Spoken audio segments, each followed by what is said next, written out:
Diplomats have confirmed Iran's begun enriching uranium at a brand new nuclear facility. The West has slammed the move as a provocation at a time when brinksmanship between the US and Iran has reached boiling point. Let's now get some more on this from Patrick Henderson, Associate Editor from Infowars.com. Thank you for coming on the program today. Before we get into the issue of uranium enrichment with Iran, the latest angle I want to take with you is this. As we know, for the past week or so, in fact, it was 10 days in the very recent past, Iran was staging naval military war games in the Gulf. We're now hearing the US and Israel are gearing up for joint military exercises in the Gulf as well. It's just as Tehran announces it will shortly stage what it's calling, quote, the greatest war games ever seen in the region. Who's pushing who here, do you think?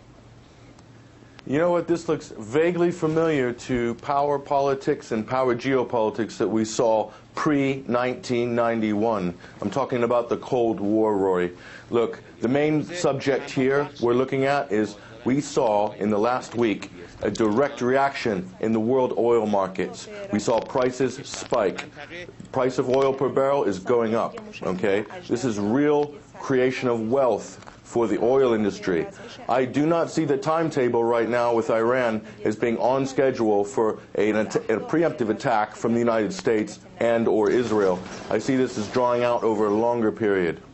All right, now let's go back to the issue of diplomats confirming Iran has begun enriching uranium at a brand new nuclear facility. The International Atomic Energy Agency says it's unable to verify that Iran's nuclear program remains peaceful. Why then has Tehran decided to push ahead with launching this new facility, which experts say could produce pre-weapons grade uranium? Well, again, this all depends on your perspective. If you're an expert from the International Atomic Energy Agency or the UN, you'll see this as a possible move towards building a nuclear weapon. If you're an expert from a neutral party, you might see it as something with regards to nuclear power. Also, you have to not ignore the fact that part of Iran's industrial nuclear program has to do with the medical industry, okay? Iran is pushing forward to be a leader in technology as far as medicine and pharmaceuticals, and also this is a base requirement to do some of this kind of activity industrially, okay? So we can't ignore that like any other country would pursue such an ambition.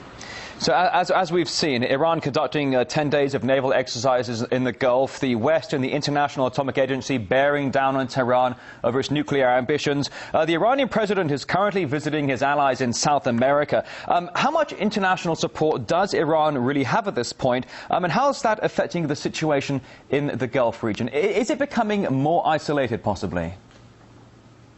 I think the idea of the Western bloc, the Axis powers of the United States, Britain, France, and Israel, is to isolate Iran. This is their first step. First we isolate, then we impose sanctions. Now they hope to have an oil embargo, so to speak, a bull ring around Iran, but major problem crept up last week.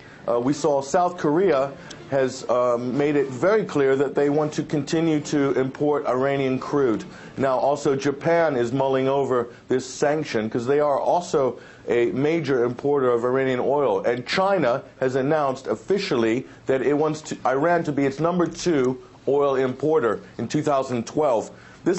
And also you have Russia off in the wings as well, who's a trading partner with Iran. So these sanctions that they've tried to put forward via the U.S., they might work in the short term to apply pressure, but I don't think, by the looks of it economically, that it's going to have a major long-term impact on Iran. Also, Iranian steel industry is coming up in the world. They're becoming a major steel exporter, okay? And the world, places like China, they need oil, they need steel.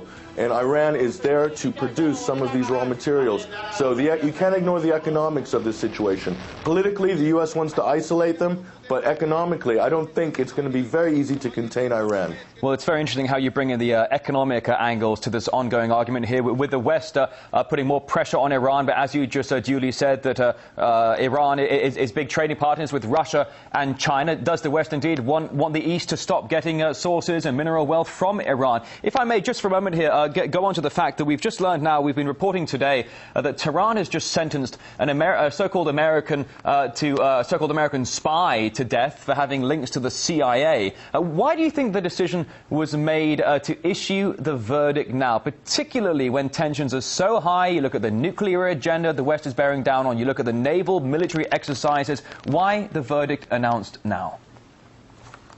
Well, you have to look at this not just in terms of our perspective, looking in on Iran. It's very important to look at this also from the Iranian perspective, looking out at the world. The leadership in Iran is under a tremendous amount of pressure externally. That is obvious. They also have to show the people of Iran that they're not going to be bullied, for instance, by the West with regards to economic sanctions and UN activities and being expelled from the Human Rights Council, and the list goes on.